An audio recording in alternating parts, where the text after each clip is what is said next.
শিক্ষাগত যোগ্যতা বা অশিক্ষিত এই ধরনের অনেক প্রসঙ্গই এসেছে।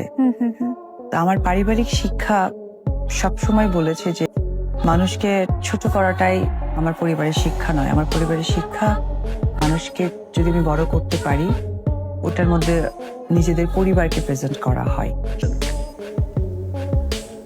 টেলিভিশনে হয়তো আপনারা সকলেই দেখেছেন, আপনারাই সেটা প্রচার করেছেন। কিছুক্ষণ আগে খবর প্রকাশ পেয়েছে সাকিব খান নাকি অপু বিশ্বাসকে অপমান করে খুবই ফেটে পড়লেন এবার ফ্যানরা। চাপে আছেন ঢালিউড কিং সাকিব খান। ঢালিউডে আবারও সব মাছি মাছ খায়, ঘাওড়া মাছের নাম হয়। আমার মনে হয় যে মুরব্বীরা বিস্ফোরণ একটা মন্তব্য, তাতেই আগুন লেগেছে পুরো সোশ্যাল মিডিয়ায়।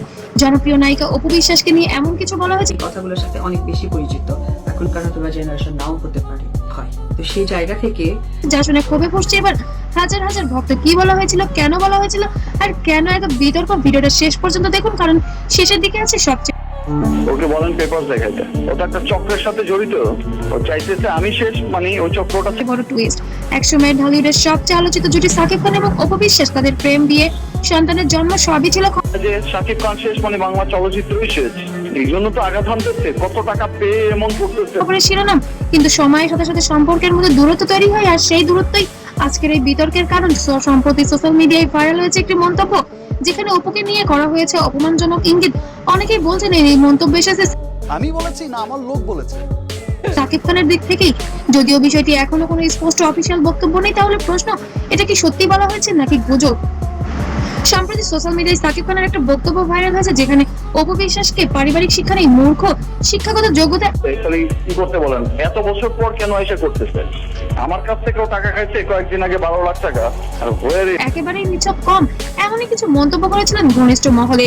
কিন্তু কোনো এক ব্যক্তি সেটি ব্ল্যাকমেল করে সোশ্যাল তো এটা কে বলেছে ভাই? আমরা শুনেছি একজন মিডিয়ায় ছড়িয়ে দিয়েছে, যাতে সাকিব খান এবং অপু বিশ্বাসের সম্পর্কে আরো তিক্ততা হয়।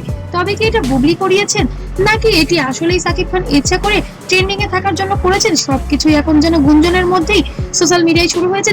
কাছ থেকে দুজন এই বিষয়টা কিন্তু ছড়ানো। মূল আলোচনা, অপুকে অপমান করা হয়েছে, সাকিব এমন কথা বলতে পারে না, এটা পুরোই মিডিয়ার বানানো। ভক্তরা এখন দুই ভাগে বিভক্ত হয়ে গেছে এবং বিভিন্ন মন্তব্যে যেন সোশ্যাল মিডিয়ায় পুরো উত্তাল।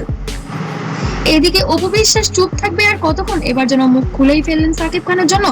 সাকিব খানের বিরুদ্ধে এবার বললেন, কেউ কারো ক্যারিয়ার তৈরি করে দিতে পারে না, আমি আমার জীবনের সবকিছু পরিশ্রম করে সেটা ছেলে অথবা মেয়ে হোক, নিজের কনফিডেন্সটা ইম্পর্টেন্ট করেছি। তিনি অতীতে সবসময় নিজের সম্মান নিয়ে কথা বলেছেন এবং কখনোই বিতর্কে সরাসরি জড়াতে চাননি। কিন্তু এবার কি তিনি চুপ থাকবেন, নাকি আসবে শক্ত কোনো জবাব, নাকি আইনি পথেই হাঁটবেন এবার অপু বিশ্বাস? মানহানির মামলা করতেও কি পারেন সাকিব খানের নামে? ইন্ডাস্ট্রির বিশ্লেষকরা বলছেন এই ধরনের মন্তব্য শুধু আপনি কি কাজ করছেন, আপনি কতদূর কাজ করতে পারবেন এবং আপনার কাজটা মানুষ কিভাবে দেখছে ব্যক্তিগত নয়, পুরো ইন্ডাস্ট্রির ইমেজকেও বিভ্রান্তি করে। এটা কি পুরনো সম্পর্কের রাগ, নাকি নতুন কোনো নাটকের অংশ? অনেকে এটাকে পলিসিটিজি স্ট্যান্ড বলেও মনে করছেন।